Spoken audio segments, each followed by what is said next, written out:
Elle est dans la chambre, elle est sous ses draps. J'ai des jambes à la place des bras. Elle pense que je suis en train de la doigter et je lui mets mon gros doigt de pied. Ouais, voilà. Oh, excusez-moi, c'était juste un texte sur lequel j'ai travaillé. Lors de nos dernières vidéos, nous avons parlé de beaucoup de choses qui n'étaient d'habitude jamais abordées sur la chaîne. Lorsque nous parlions de réflexion, nous avons vaguement parlé de philosophie, et lorsque nous parlions de ma chaîne, je disais que son contenu allait avoir quelque chose de plus littéraire. Nous avons été volontairement évasifs sur ces termes, pour mieux nous permettre d'en parler après.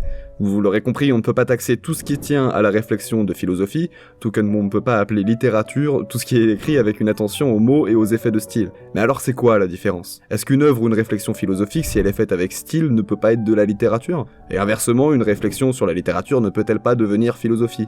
Et puis, c'est quoi la littérature?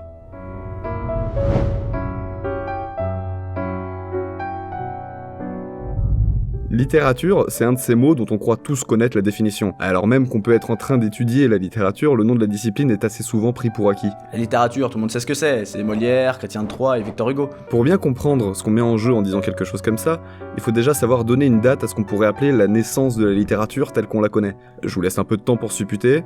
2000 avant Jésus-Christ? Le Moyen-Âge? Bah ça doit bien être le Moyen-Âge, après que le mot a été inventé à cette époque. La deuxième moitié du 19e siècle. La littérature, le champ artistique littéraire, est né il y a 150 ou 200 ans. Bon, bah il se drogue complètement. Bon, de toute façon je le savais, donc je me désabonne maintenant avant que ça commence à vraiment partir en couille. Parce que si le mot littérature, issu du latin literatura, même si honnêtement on s'en branle, est bien né au XIIe siècle, il ne faut pas oublier qu'au siècle de Genghis Khan et de Philippe Auguste, les choses étaient loin d'être comme elles le sont aujourd'hui. La littérature, ça veut déjà dire chose écrite pendant une courte période, puis s'utilisera pour parler du savoir que l'on a tiré des livres. Ainsi, si vous étiez né avant le XIIe siècle, vous aviez de la littérature si vous lisiez des livres, mais les livres n'étaient pas eux-mêmes de la littérature, et c'est d'ailleurs une définition qui est toujours largement acceptée au début du XIXe siècle. C'est comme si on vous disait que dans 800 ans, le mot culture ça voudrait dire tous les livres qui comportent une dimension intellectuelle. Et là vous pourriez dire j'adore la culture et j'ai une licence de culture, alors s'il te plaît. Mais alors, Corneille, Perrault, La Fontaine, Sade, ils écrivaient à une époque où le mot, tel qu'on le connaît, n'existait même pas. Alors ils faisaient quoi? En réalité, le terme littérature qui a pu être utilisé à cette époque ne dit rien de la qualité esthétique des textes qu'il rassemble. C'est-à-dire que c'est l'ensemble des écrits, quels qu'ils soient. C'est pour ça qu'entre 1620 et 1650, on invente le terme de belles-lettres, qui désigne quelque chose d'assez vague, qui rassemble l'éloquence, donc l'art de parler sous toutes ses formes, religieuses, judiciaires ou politiques, l'histoire, la philosophie à partir des années 1700, la poésie, la fiction ou ouvrage de l'imagination, le théâtre et le roman ou œuvre de goût, et même la science, à savoir notamment les ouvrages de dénommés Copernic et Galilée. Et ce mot, à partir de son invention, il ne va pas arrêter de changer de sens selon l'auteur qui l'utilise. L'intérêt reste que cela permet de séparer à l'intérieur de la littérature un champ distinct de professionnels du savoir, en gros opposer les pédants, les cuistres, les universitaires et les ecclésiastes des honnêtes hommes qui discutent de problèmes de fond dans des salons bourgeois. Donc la littérature, ce n'est plus simplement un savoir tiré des livres, mais ça devient un savoir tiré des belles lettres. Et les belles lettres, on peut considérer ça comme l'ensemble des écrits qui ornent des vérités. Donc la plupart des écrivains de l'époque sont polygraphes, ce qui signifie qu'ils peuvent aussi bien écrire de la poésie que de l'histoire, des mathématiques ou de la philosophie, et aucune importance ou presque n'est accordée au domaine. Il n'y a pas de séparation entre les genres. Donc le roman, les livres d'histoire, les théories de Copernic et j'en passe, tout ça c'est la même chose. Je vous parlerai plus tard de l'autonomisation de tous ces genres quand je vous parlerai plus en détail de l'émergence du champ littéraire selon le sociologue Pierre Bourdieu. Mais restons simples, je sens que je vous égare. À partir du 19e siècle, à la suite d'un long processus de délimitation des différents domaines imbriqués dans les belles lettres, on a une séparation qui devient très distincte de trois d'entre eux.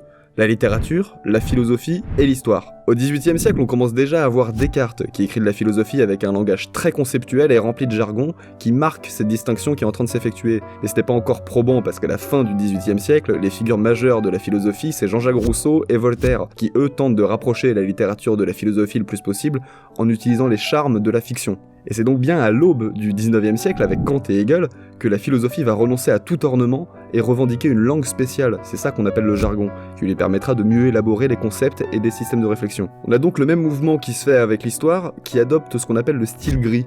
c'est un style totalement dépouillé de tout ornement qui pourrait nuire à la compréhension des faits. Jules Michelet, par exemple, se vexera souvent des compliments qu'on pouvait lui faire sur son talent d'écrivain, considérant comme nécessaire de séparer la vérité et la fiction et rejetant l'idée qu'un historien puisse être écrivain, ce qui n'était absolument pas le cas avant, et vous comprendrez alors pourquoi il est si difficile de vraiment comprendre ce qui s'est passé à certaines époques reculées dans le temps, puisque écrire de l'histoire avant le 19e siècle, c'est écrire quelque chose de spectaculaire et d'énormément romancé, et en plus assez souvent pour plaire à un seigneur. Et donc il ne reste plus que la littérature au milieu. Elle s'autonomise, mais c'est encore ambivalent, elle est assez souvent dévalorisée et taxée d'amateurisme. Le milieu du 19e siècle marquant le début du colonialisme, on remarquera assez souvent que lorsque des explorateurs partaient en couple pour découvrir des peuples indigènes, la femme produisait le récit du voyage de manière subjective et littéraire, tandis que l'homme écrivait un rapport scientifique, objectif et valorisé. Toutefois, en dehors de ce discours dévalorisant, un autre va prendre le dessus pour considérer la littérature comme une voie suprême, un savoir absolu. Il y a cette idée que, comme elle prend pour matériau le langage, elle a elle-même une pensée propre. C'est un moyen de partager les connaissances qui surpassent les autres et que tous les humains doivent assimiler. Il faut être dans les mots précis, vrai et émouvant. La littérature recouvre donc l'intégralité de l'humain. Et c'est bien ça la conclusion, l'homme. Quand on me demande ce que c'est que la littérature, c'est assez souvent ce que j'ai envie de répondre, l'homme. Et c'est également la différence majeure entre la littérature et la philosophie. La littérature est toute jeune, si on écoute Bourdieu, c'est Gustave Flaubert qui l'a quasiment inventé. Elle s'adresse aux hommes et se réfère à ce qu'on peut appeler le monde sensible, toutes les choses qui sont perçues par les hommes à travers leur subjectivité propre. La philosophie, elle, c'est une vieille dame. On date généralement sa naissance du 7e siècle avant Jésus-Christ. Elle tente de se faire la moins humaine possible afin de mieux comprendre le monde réel, l'absolu, et aucune considération n'est donnée à la souffrance humaine et tout n'est que donné de réflexion. Et c'est pas une critique que je fais de la philosophie, c'est une discipline qui me passionne. C'est une manière certainement extrapolée de la distinguer de la littérature, mais si leurs sujets sont aussi opposés, cela n'empêche pas quelques rapprochements. L'auteur le plus talentueux de littérature philosophique, c'est certainement Marcel Proust avec sa recherche du temps perdu, mais on a également des auteurs époustouflants de philosophie poétique, et je pourrais pas ne pas vous citer Ainsi parlait Zarathustra de Nietzsche. Il y a deux choses qu'il est important de noter. La première, c'est que cette invention de la littérature doit être vue plutôt comme l'émergence d'un champ. C'est la première fois que la littérature se pense par elle-même et qu'on la considère à part. La seconde, c'est que la littérature, au sens où je l'utiliserais dans les vidéos, sera une littérature humaine.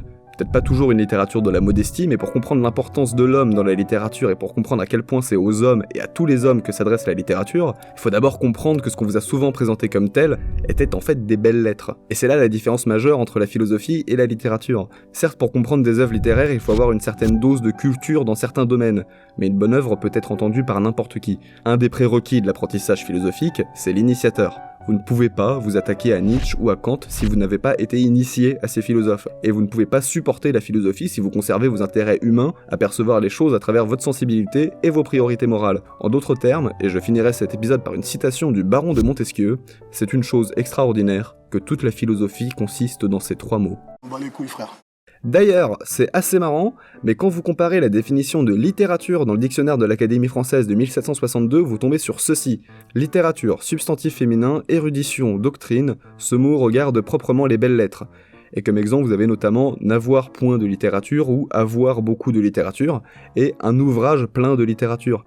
Alors que quand vous regardez le même mot dans le même dictionnaire mais dans sa version de 1798, donc après la Révolution française, vous trouvez connaissance des ouvrages, des matières, des règles, des exemples littéraires, mais également, ce mot se prend aussi pour l'ensemble des productions littéraires d'une nation, d'un pays. Le mot commence donc à prendre une acception qui permet de la penser comme une catégorie de livres et non plus comme une érudition, au moment où pour la première fois, l'homme modeste non érudit, le non noble, entre dans l'histoire. Et ça, c'est si vous voulez vous la péter avec un truc en plus.